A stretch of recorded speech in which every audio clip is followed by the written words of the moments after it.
Escritório Modelo de Arquitetura e Urbanismo da Univates, para falar sobre mapeamento de conjuntos habitacionais em municípios afetados pelas enchentes e deslizamentos no mês de maio. A Univates que realizou esse trabalho e entregou o mesmo para o governo do estado recentemente. Jamile, vamos tentar dar um panorama aí dessa situação, como é que foi o envolvimento da Univates, do trabalho de vocês, o que ele contempla. Bem-vindo aqui à programação da Rádio Independente, boa tarde. Prazer falar isso porque mostra aí um avanço, né, dentro da reconstrução do estado e do que de fato tem por vir aí, né, de reconstrução de moradias, especialmente nesse trabalho que a gente realizou de mapeamentos. Então, ele começou logo na sequência já de maio, ali quando aconteceu o evento pela segunda vez, digamos, de uma forma mais expressiva, né, depois de setembro, a gente teve algumas enchentes também, e essa de maio teve esse marco histórico. E logo na sequência do evento climático, a gente já começou os contatos, então, com a SEDUR, né, do governo do estado, que já havia feito uma parceria conosco no ano passado, em setembro, para o mesmo trabalho que foi realizado aqui no Vale do Taquari. E dessa vez a gente ampliou o escopo do trabalho para o estado inteiro, né? Então, a gente começou uma força-tarefa já nas primeiras semanas ali pós enchente, falando com 95 municípios que estavam em situação de calamidade. Então, a partir do decreto, né, do governo do estado dos municípios em calamidade, nós começamos uma força-tarefa de ligar um a um com as nossas equipes contratadas ali da Univates emergencialmente. Era uma equipe formada, então, por egressos de arquitetura e urbanismo. Alguns já haviam trabalhado conosco no ano passado também, em setembro. E aí, essas ligações que a gente fez inicialmente foi para fazer um reconhecimento da situação, então, da destruição que havia ocorrido nessas cidades. Então, nós primeiro investigamos se havia a noção desses conjuntos, então, destruídos, né? E eu vou explicar um pouquinho por que esse tipo de perfil de trabalho, né? A gente tem, dentro da forma de pleito de verba, né, para reconstrução habitacional, nós temos, então, uma portaria que diz como isso deve ser feito, via defesa civil pelo sistema S2ID, que as prefeituras já lhe dá desde o ano passado, quem passou por esse evento climático. E ali os municípios devem cadastrar uma série de documentos que comprovem, então, o que aconteceu com essas casas, quem é o proprietário, uma lista de beneficiários, para conseguir o pleito de verba, né? E a partir disso, então, tem uma forma de encaminhamento da documentação, que é a reconstrução habitacional em conjunto, né? Que é a noção de conjunto dessas casas, então, atingidas. Desses 95 municípios que a gente contatou, 37 apresentaram essa noção de conjunto. E aí, para que o pessoal que está ouvindo entenda, pensar assim, em situações como o Passo de Estrela em Cruzeiro, né, quando uma parte inteira do bairro foi destruída, ou o Marmite em Estrela, que também teve essa grande devastação. Então, essas situações são o que a gente chama de conjunto, né, habitacional. E aí, a Univates, junto com uma força-tarefa em equipes de outras universidades, a gente, então, fez uma parceria com a UX, na região da Serra, a Unisc na região ali do Vale do Rio Pardo, mais a Unicinos na região metropolitana, e nós dividimos esse trabalho, então, desses 37 municípios por regiões, onde essas equipes, então, de egressos de arquitetura começaram a fazer esses desenhos, então, a partir de fotos de drone, que mostram o cenário depois, né, do evento climático, e do Google Maps, que mostram o cenário antes. Essas imagens do antes e do depois cruzadas, a gente faz, então, todo o desenho das edificações atingidas e numera essas edificações para que a prefeitura possa, então, adicionar a lista de beneficiários, que é quem mora naquela habitação, né? E aí isso vai compor o tal do plano de trabalho, que vai para o sistema, então, para conseguir recurso. A gente levantou nesse trabalho todo, então, dos 37 municípios, aproximadamente, né, 13 mil habitações. Estão, então, nesse cadastro agora para tentar, então, algum recurso para a reconstrução, então, dessas casas. Então, é um número bastante expressivo, se a gente pensar, né, no estado, mais de 13 mil habitações, sendo que praticamente a metade está, assim, aqui no Vale do Taquari, Rio Pardo, aqui para cima, eu diria, né? Então, é uma proporção bastante grande também. E desse estudo de vocês, essa região que foi mapeada, essas casas vão ser reconstruídas no mesmo lugar ou em algum outro fora fora de risco. A política prevê, né, a portaria que essas áreas, então, sejam desocupadas. Então, existe nessa questão da cessão do lote, né? Esse morador, quando ele vai para esse cadastro do pleito de verba, ele vai fazer uma cessão desse lote por ser uma zona de extremo risco. E aí ele ganha, então, essa casa, dependendo da faixa que ele vai se enquadrar depois na distribuição, né, da política pública. Ele pode se enquadrar a faixa 1 e 2, ou daí faixa 3, que são outras formas de aquisição, de ganhar essa casa, né? Então, dependendo de como vai ser feita essa divisão, ele vai ter uma política pública que se aplica, né, dependendo da faixa salarial dele. Mas essas reconstruções são feitas em locais seguros, né, fora de zona de risco. E essa área de risco, dentro desse mapeamento de conjuntos, é previsto uma ocupação para essa área de risco com praças, parques ou um uso coletivo, né, digamos assim, que não seja de construção de habitação novamente. Então, é bem importante que isso é o que está previsto, né, dentro dessa ideia do mapeamento de conjuntos. Mas só se aplica, né, essa construção de algo nessa área, né, um parque ou uma praça, nessas zonas que são realmente conjuntos mais expressivos. Então, o resto vai como casa isolada. Então, os municípios separam aquilo que é um conjunto e aquilo que é casa isolada. E aí, o pleito de verba acontece com 2 planos, né, de trabalho diferentes. Nessas outras 58 cidades, então, foram 95, foi constatado, 37 com os conjuntos habitacionais. Essas outras 58 são casas, é uma casa aqui, outra ali, não representa uma região inteira, é isso? Isso, exatamente. Isso. E você falou em mais ou menos metade dessas 13 mil unidades que precisam ser construídas, enfim, ou reconstruídas aqui na região. A gente fez até um levantamento aqui de 5.322 casas, conforme os que nos passaram os municípios. Tem esse dado específico aqui do Vale do Taquari? Ou é mais ou menos, você falou a metade, então daria um pouco mais, menos, 7 mil, alguma coisa assim, é um pouco mais, então, do que esse número que a gente tem? Isso, é aproximadamente esse número aí que você falou, porque a gente tem, dentro desse levantamento das 13 mil que a gente mapeou, tem casas que são já pela foto de cima, que a gente enxerga, que a gente chama de ortomosaico, né? Essa foto de drone que mostra o cenário da destruição depois do evento. A gente já detectou, por exemplo, quase 3 mil casas destruídas, que são aquelas casas que estão no chão, né? Assim, completamente destruídas. Completamente destruídas. Quantas?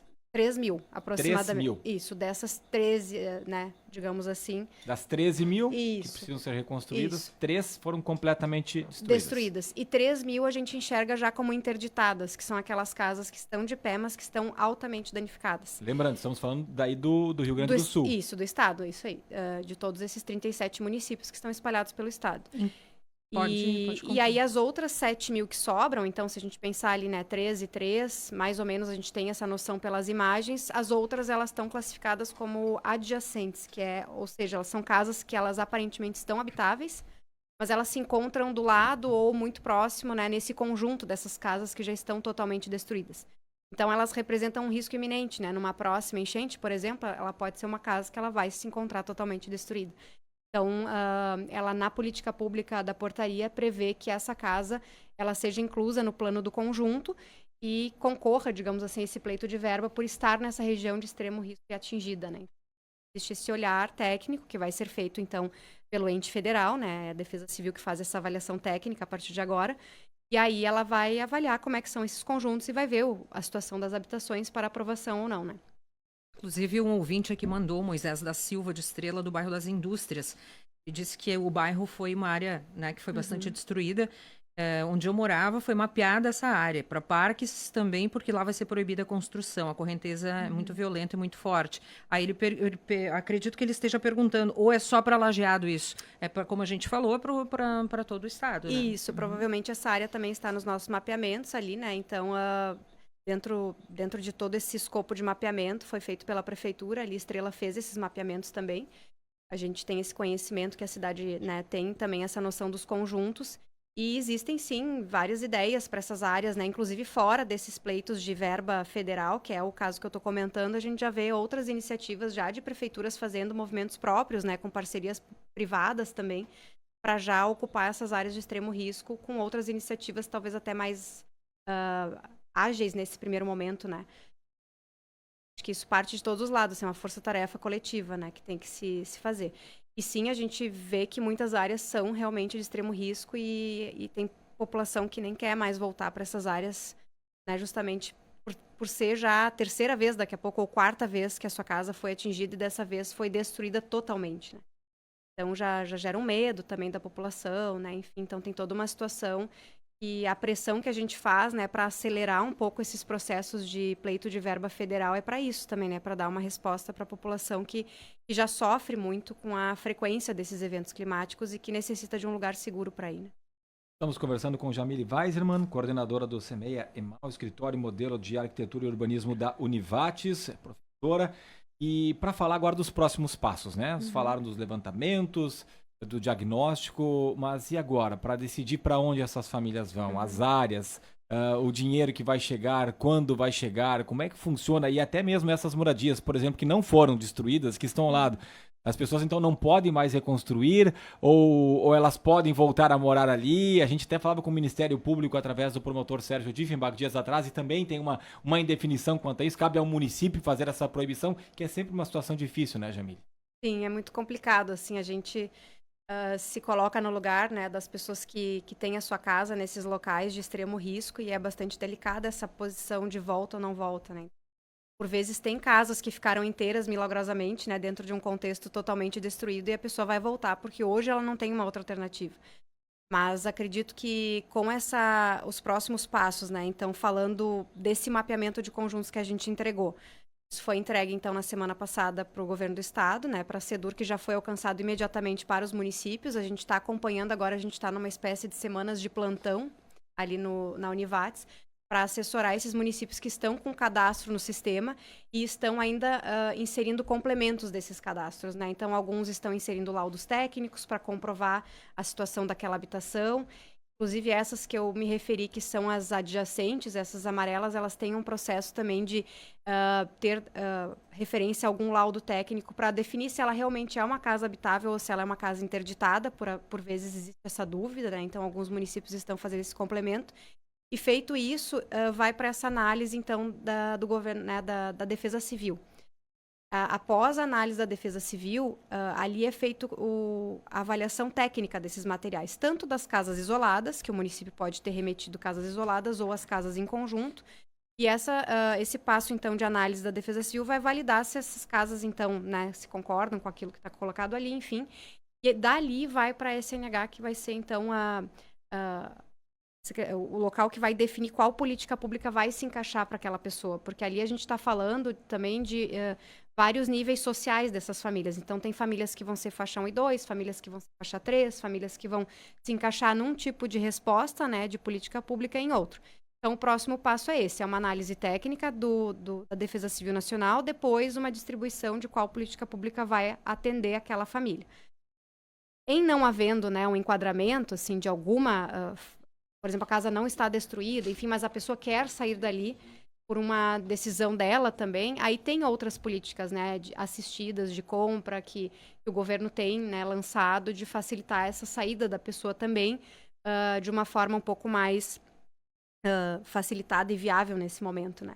Então, isso também acho que são portas que a população pode ir tendo conhecimento, né, a partir das políticas tão acessíveis. E como vai funcionar esse cadastro? Cada prefeitura vai fazer o cadastro a partir desse levantamento que foi feito? Já fizeram, o prazo era segunda-feira, 29, todas as prefeituras que a gente tem esse contato mais próximo, que foram feitos os mapeamentos, a gente acompanhou esse cadastro com eles, assim, como feedback, e eles estão complementando alguns dados agora, que tem um tempo um pouquinho mais estendido, mas todos já começaram esse cadastro, alguns, inclusive, já estão em análise na Defesa Civil Nacional, nós também temos esse feedback, né, que alguns já estão em análise lá e estão, né, alguns mais facilmente passíveis de serem aprovados, porque, de fato, o cenário ele é mais crítico, né, ele é mais crítico e menos questionável, né, então, se você mostra uma imagem antes e depois, né, de situações como o Paço de Estrela, isso é inquestionável. As casas estão ali, estão no chão, e não há questionamento. Outras situações do estado, onde a água passou de forma mais lenta, ali existem mais questionamentos. Daí vai, né, se exige um laudo técnico, ou se exige mais fotografias, enfim. E aí o município vai complementando isso para comprovar, então, né, a necessidade daquela habitação nova, né, reconstruída. E assim, a gente tem esse passo. Assim, em termos de tempo, é difícil precisar, porque é um volume muito grande de habitação para análise, né? Então, a gente sabe que do ano passado, de setembro, a gente teve respostas ali em 3, 4 meses dessa avaliação técnica. Algumas habitações a gente está começando a ver o movimento de reconstrução agora, né? Nesse ano, a gente começou a ver ali em fevereiro, reconstrução de setembro do ano passado. No momento, eu acredito que vai ser mais ágil essa análise e mais ágil essa resposta, em virtude do tamanho também do desastre que foi no estado como um todo. E pelo que a gente vê, os movimentos, né, tanto municipais, estaduais e federais, eles estão, né, todos lutando por uma agilidade maior, né, para evitar tanta burocracia também, né, nos materiais. Agora depende dos governos, então. Mais do governo federal, pelo que eu entendi. Isso, essa fase dos mapeamentos, sim, né? A gente entregou agora o município cadastrando, vai para o ente federal. E aí ele dá resposta direto para o município se precisa complemento ou se está aprovado.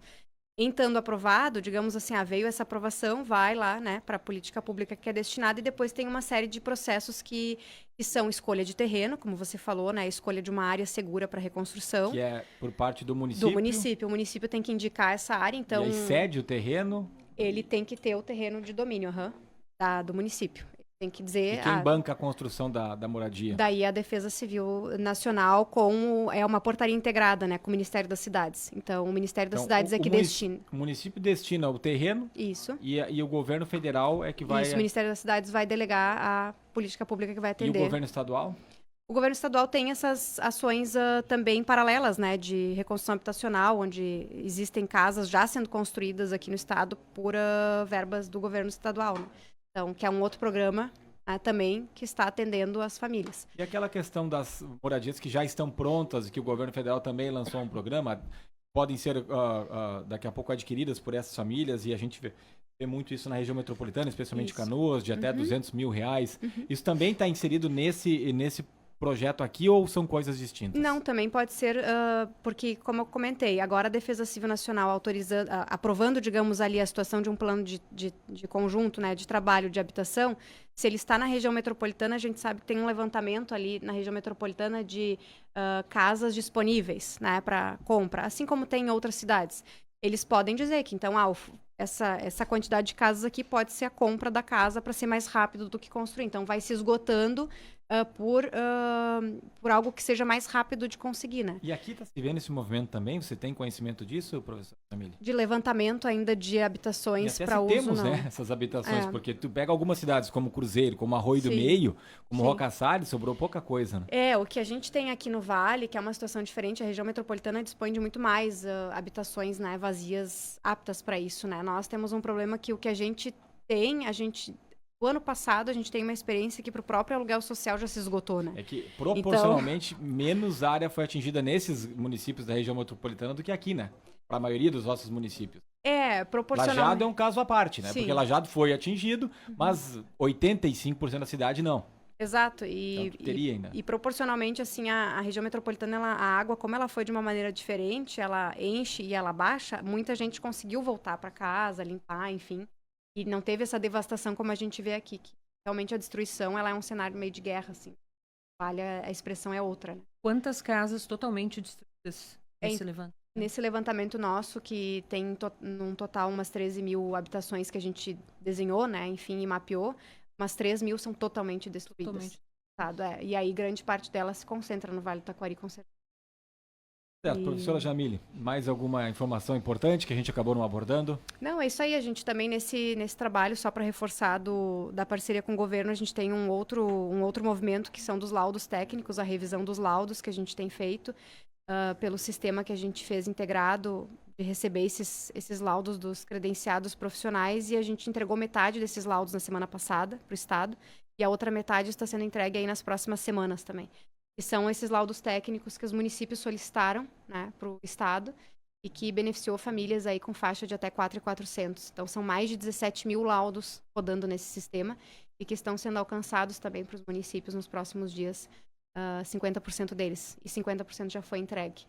Também esses laudos servem para compor esses planos de trabalho de reconstrução habitacional e ajudar aí no pleito de verbas. Um trabalho importantíssimo, né? Se não fosse essa ajuda para o tempo que ia levar estadual quanto o governo federal para voltar essas verbas. Sim, a gente agradece aí todas as universidades parceiras nossas que tiveram essa força-tarefa. Foram mais de 40 pessoas envolvidas trabalhando, né, na parte técnica para conseguir alcançar todos esses desenhos e documentos para os municípios. Está sendo um trabalho bem relevante. Parabéns aí para todos envolvidos. Jamile Weisman, professora, coordenadora do CMEI-MAU, Escritório e Modelo de Arquitetura e Urbanismo da Univates. Muito obrigado pela sua presença. Bom final de semana e um bom trabalho.